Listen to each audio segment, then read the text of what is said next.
Bueno, saludos el día de hoy. Entonces yo quisiera hablar acerca de la redención descrita con Abraham y su hijo, ¿verdad? Pero antes pues quiero exponer algo aquí ahora que estamos enfrente de la playa.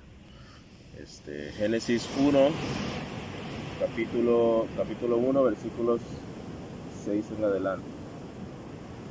Luego dijo Dios: haya expansión en medio de las aguas, y separe las aguas de las aguas. E hizo Dios la expansión y separó las aguas que estaban debajo de la expansión de las aguas que estaban sobre la expansión, y fue así. Y llamó Dios a la expansión cielos, y fue la tarde y la mañana del día segundo.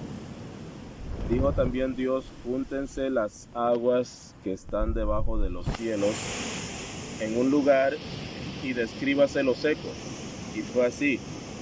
Y llamó Dios a lo seco tierra, y a la reunión de las aguas llamó mares. Y vio Dios que era bueno. O sea que es lo que nosotros podemos ver, ¿verdad? Esa es la reunión de las aguas. Pero acá la palabra de Dios, yo he hecho un video sobre los tres cielos y las aguas. La palabra de Dios dice que separó las aguas, las que están aquí es la que podemos ver, ¿verdad? Físicamente. Pero allá en el tercer cielo hay unas aguas que en la Biblia se describen como el mar de cristal, ¿ya? Pues simplemente son unas aguas que están congeladas, ¿verdad? Son unas aguas que están congeladas, pero son inclusive mucho más grandes esas aguas que las que nosotros podemos ver acá físicamente. Ok, ahora, ¿verdad? Para todos los que vayan en contra del Evangelio, Job 38, 1 en adelante. Entonces respondió Jehová a Job desde un torbellino y dijo: ¿quién es ese que oscurece el consejo con palabras sin sabiduría? Ahora ciñe como varón tus lomos, y te preguntaré, y tú me contestarás: ¿dónde estabas tú cuando yo fundaba la tierra? Házmelo saber si tienes inteligencia. ¿Quién ordenó sus medidas, si lo sabes? ¿O quién extendió sobre ella cordel, sobre que están fundados sus bases? ¿O quién puso su piedra angular cuando alababan todas las estrellas del alba y se regocijaban todos los hijos de Dios? ¿Quién encerró con puertas el mar? ¿Ya? Los que podemos ver. Cuando se derramaba saliéndose de su seno. Cuando puse yo nubes por vestidura suya, y por su faja oscuridad.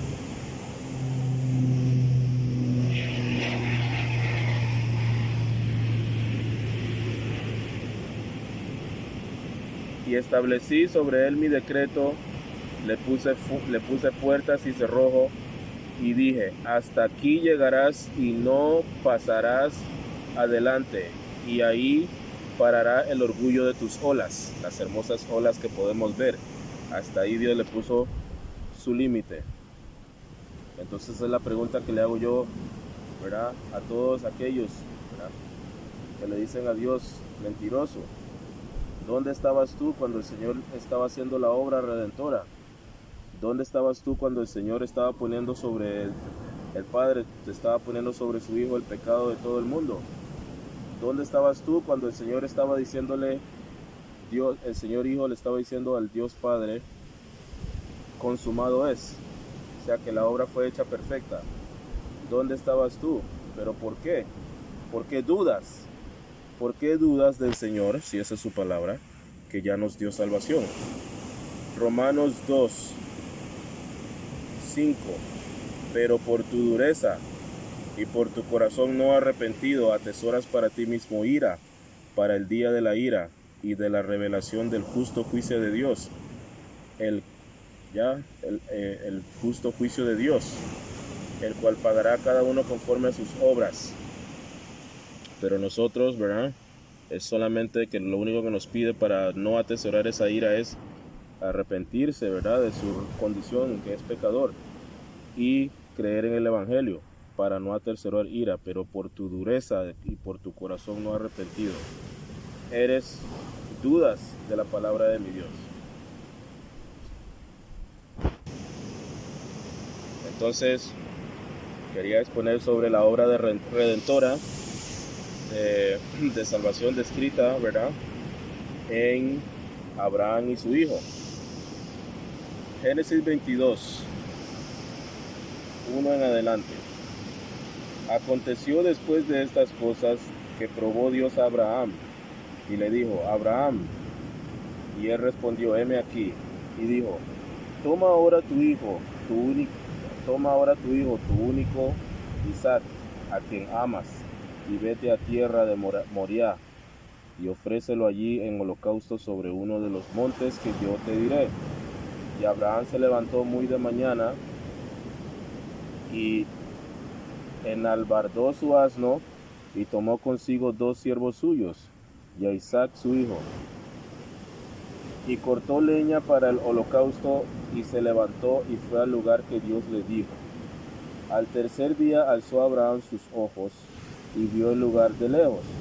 Entonces dijo Abraham a sus siervos: esperad aquí con el asno, y yo y el muchacho iremos hasta allí y adoraremos, y volveremos a vosotros.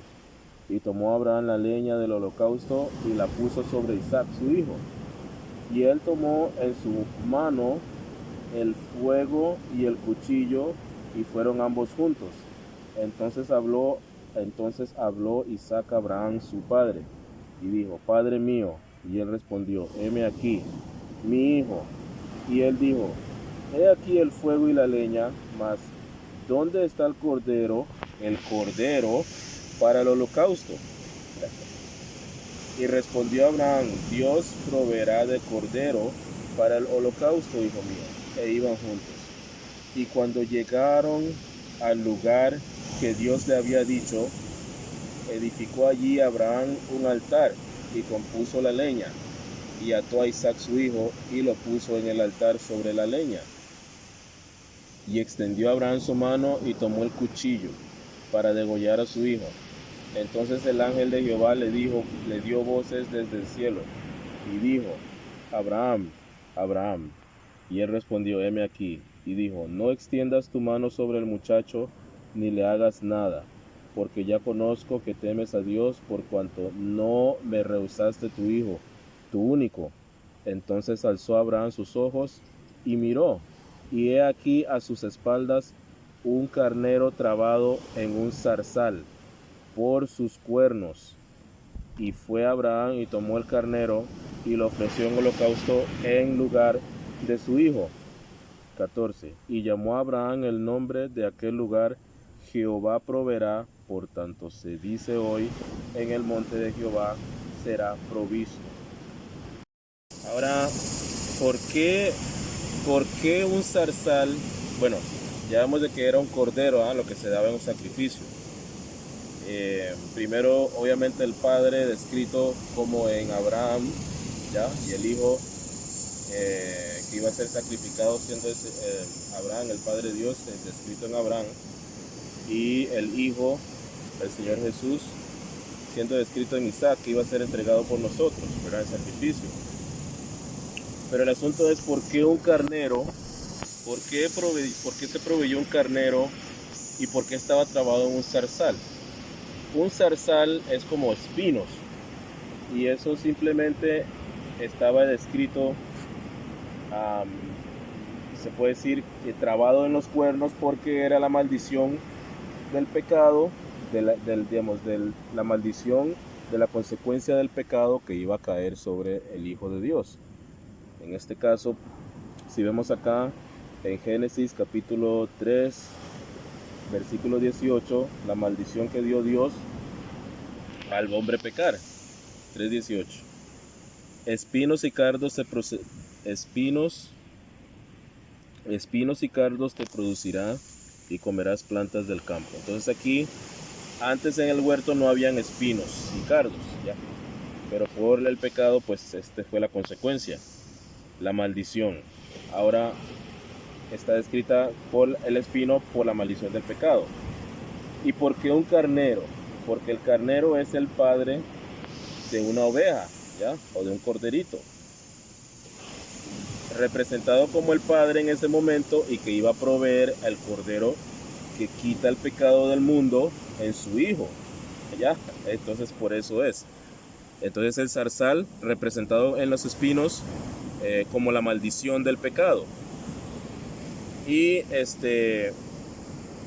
y vamos a ver qué pasó aquí, porque el carnero estaba atrapado en los espinos, ¿sí? Bueno, en el zarzal, que son como espinos, ¿cierto? Y ahora, ¿qué pasó con el Señor Jesús? Si vamos a Mateo capítulo 27, capítulo 27, vamos a leer 27 y 28 al 29. Entonces los soldados del gobernador llevaron a Jesús al pretorio y reunieron alrededor de él a toda la compañía, y desnudándole le echaron encima un manto de escarlata, y pusieron sobre su cabeza una corona tejida de espinas y una caña en su mano derecha, hincando la rodilla delante de él, le escarnecían diciendo: salve, rey de los judíos. Pero aquí vemos así como el carnero, ¿verdad?, que estaba atrapado, ¿verdad?, entre el zarzal, que son como espinos, y los espinos pues representan la maldición como consecuencia del pecado. Eso solamente se representaba en el carnero, no allá con